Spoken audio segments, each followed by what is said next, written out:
We return to South America in Season 10 as Sao Paulo plays host to Round 4 of the ABB FIA Formula E World Championship. Racing in this part of the world is always special, so let's take a look back at some of the best moments from our history. Our first trip to South America came in Season 1, where our third ever Formula E race took place in Punta del Este in Uruguay.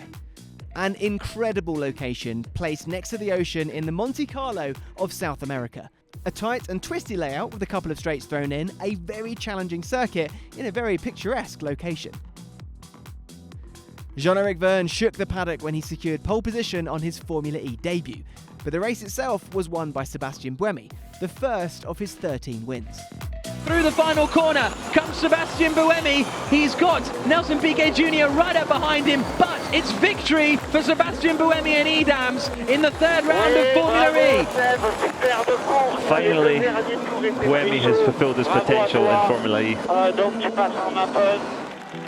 Buemi repeated the feat in the Season 2 race with a couple of fine overtakes on his way to his second victory in Uruguay.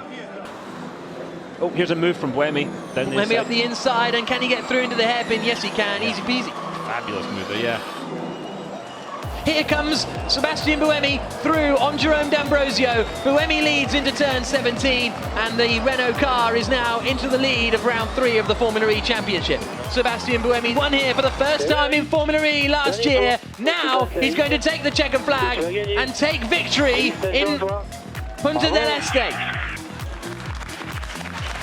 And it's Sebastian Buemi who is handed his trophy and wins in Punta del Este, takes the lead of the championship. Punta del Este returned to the calendar for the final time in Season 4, with pole sitter Jean-Éric Vergne and reigning champion Lucas di Grassi locking horns in one of the greatest Formula E battles of all time. Here comes Di Grassi, looking to the outside. Vergne's going to squeeze him. A little bit of wheel rubbing. Di Grassi's gone in too hot. Just keeps it out of the wall. Goodness me. Oh, Di Grassi hit the bollard. Yeah. He's going for the last move of the final corner. Nuts. He's hit him. They're still going to be side by side. Vergne is still fractionally in front. And look how close they are. They're almost connecting with one another on the run down towards turn 1. Vergne covers the inside line. It narrows, it tightens, they nudge again.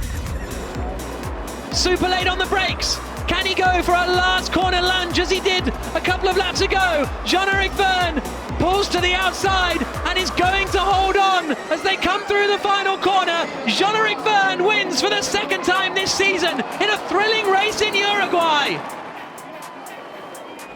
Di Grassi had to settle for second place, but with that continued his 100% podium record on the circuit. And Jean-Éric Vergne finally converted pole position to a race win.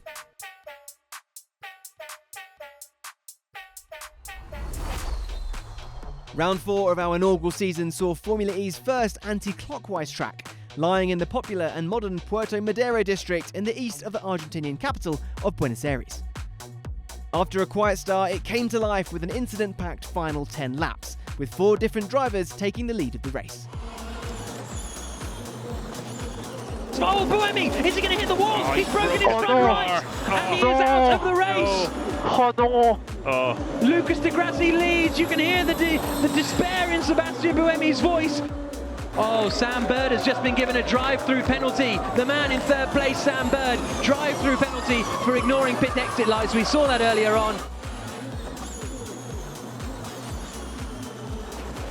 Oh, Di Grassi's off as well. Lucas Di Grassi, race leader out of the race as well. That means Nick Heidfeld moves into first place, and that's suspension problems for the Brazilian too. And a drive-through penalty for Nick Heidfeld, speeding in the pit lane. Nick Heidfeld, the race leader, has been given a drive-through penalty now.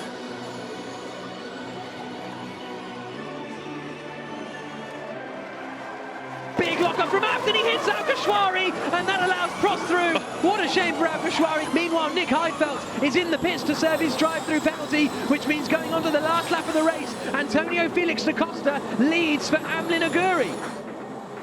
It's victory for Antonio Felix da Costa. The checker flag falls. In Season 2, Sam Bird forgot all about his disappointment a year earlier to claim the win. But behind him, championship leader Sebastian Buemi completed one of the most remarkable comeback drives in Formula E history, making his way through the field from 18th place to 2nd. Coming down into turn 4, that's Duran, that's Senna, and that's D'Ambrosio that he goes past. Amazing! Look, it goes Buemi past Simona Di Silvestro. Nice clean pass there. Right up behind Nick Heidfeld, and Cruz is through. There's Buemi up the inside of Nelson Piquet coming into the hairpin at turn 5, so that's another position. Oh, goes to the inside, and can he get that job done into turn 4? Yes, he can. He's absolutely on a mission today. What's going on here? This is Fraintz covering the inside line, but he's got nothing he can do. And he's going to pull alongside and pass Sarrazin down into turn 1. De Grassi covers the inside line, the two championship battlers. Buemi sells in the dummy. De Grassi tries to squeeze him, but Buemi goes through into 2nd place. What a drive. That was perfection today, one car at a time. A year on, Buemi's luck continued, taking the win in Season 3.